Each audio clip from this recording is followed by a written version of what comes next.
to do the necessary and the things that are a necessity as a non-negotiable in your life. In other words, it's not about if you feel like it. It's not about if everything is favorable or you're feeling extra chippery or excited today. It is developing that systematic, consistent, disciplined way of getting things done in your life. I always tell people success is just the ability to get it done. A lot of times we're looking for a lot of tips and tricks and hacks, and there's really no hack for success. It's intention, it's focus, it is the investment of your energy in the areas of your life that are most important and that are going to help to facilitate your growth and your advancement. And so when you talk about success, you have to talk about discipline, because discipline is so important in the growing pains and seeing change happen in your life. As you've heard me say before, if you do what you've always done, you get what you've always gotten. If you do different, you get different. And so the key to breaking out of those cycles and patterns in your life is having the courage to do something different.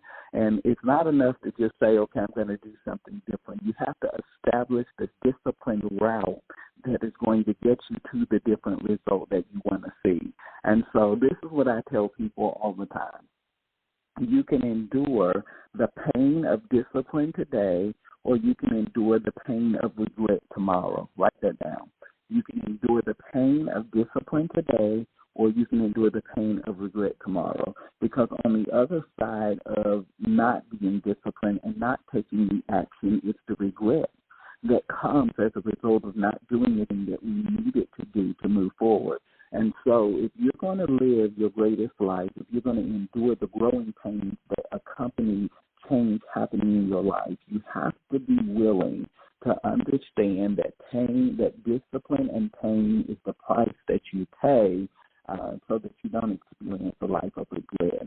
And so the bigger question becomes, what price are you willing to pay for progress in your life? So many people in the world have great vision and great aspirations and great dreams that they want to accomplish and fulfill in their lifetime and generation. And there's nothing wrong with having dreams and having vision. In fact, I believe that part of the problem in the world today is that we are living in a generation that suffers from the syndrome of visionlessness. In other words, the scriptures say that where there is no vision, where there is no prophetic utterance, the people cast off restraints and run wild. The problem in the world today is not that people are victimized by circumstances or products of their environment. We are living in a generation that has no vision for their life. And the absence of vision invites the presence of abortion. Write that down. The absence of vision invites the presence of abortion. What do I mean by that? A person that lives their life without a sense of vision and direction begins to experience what I call spiritual abortion and spiritual atrophy. In other words, they come to a place where those things that have been divinely prepared and predestined for their lives, even before the foundation of the world, begin to dry up and die and wither away. And instead of being a person of vision, they begin to become a person of circumstances. They become victims of environments and culture, because instead of having a vision for their lives, they become the victims of somebody else's vision. I always say, if you don't have a vision for your life, you're going to spend your entire life serving somebody else's vision. If you don't have a direction for your life, you're always going to be pulled by somebody else's direction. And more importantly, their direction becomes the distraction to your vision and you doing what you were created to do. And so it's very important that you live your life with a sense of vision, a sense of purpose, a sense of assignment, understanding that you're not just here, you're not just breathing air and wasting moments, but that there is a divine rhythm to your life. There is a divine purpose. There is something that you have been brought out of generation. And while so many people in the world get excited about purpose, they don't understand that all progress, all advancement in your life comes with pain. And pain and discomfort are so necessary for you moving beyond where you are to where you want to be. And if you really want to get to the place of destiny and doing the thing that you were created to do, you have to establish this rhythm of discipline in your life. Discipline is not just a routine. It is a rhythm to your life. Write that down. And so many people in the world today are filled with regret because they don't live their lives in a right rhythm. More than discipline being a rhythm, discipline is a cadence to your life. And a life absent of cadence is a life that becomes filled with cycles. A life that does not have a cadence becomes ruled by cycles.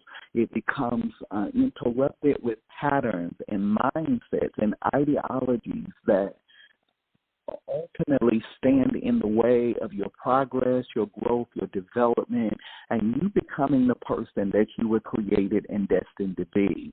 And so you have to begin to discover what is the cadence to my life, and how do we determine the cadence to our lives? We determine the cadence of our lives by having the ability to deconstruct our lives and to establish a couple of things. I want you to write these down. Number one, you have to establish what the most important priorities are. I cannot stress this enough. You don't live at the realm of your potentiality. You live at the realm of your priorities. And so what are the priorities in your life? You've got to get clear on your priorities, because what I know to be true is that your priorities not only determine your progress, they define your productivity. And so if you want to be productive, you got to get clear about your priorities. Why is this so important? We live in a cosmos that is vying and contending for your concentration. Write that down.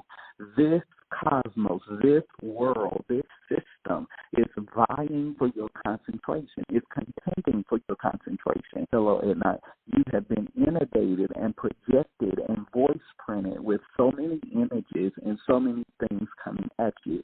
And so your ability to break through the clutter of the common and to concentrate on your calling and your most important priorities is so important to you. And this is what I tell people. Just because something is a priority to you does not mean it's a priority to me.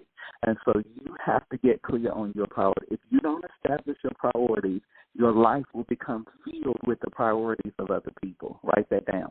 If you don't establish your priorities, your life will become filled with the priorities of other people. And I'm not just talking about the priorities of your employer or the employers of family members or friends. I'm talking about the priorities of social media, the priorities of your favorite television programs, the priorities of the countless hours we spend scrolling, doing absolutely nothing productive. All of these things are vying for the priority of your life. And if you don't get clear on what your most important priorities are, you will go through a 24-hour cycle prioritizing things that were important to everybody else, only to look at your life and to realize that nothing that you set for yourself was accomplished.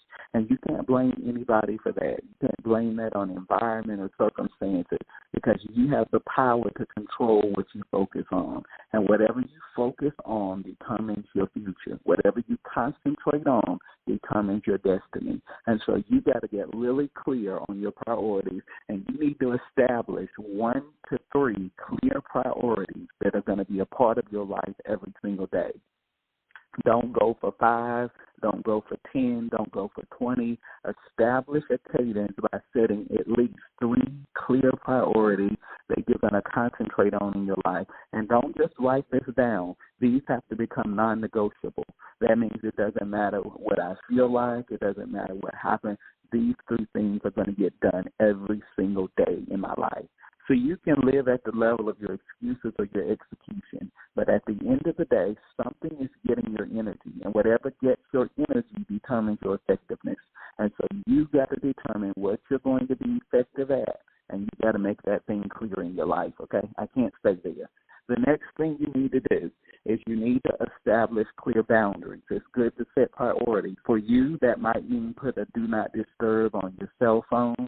For you, that might mean pausing your emails and notifications. You need to set boundaries in your life, because if you don't set boundaries in your life, people will always cross them. And as people cross boundaries, we give away our personal power,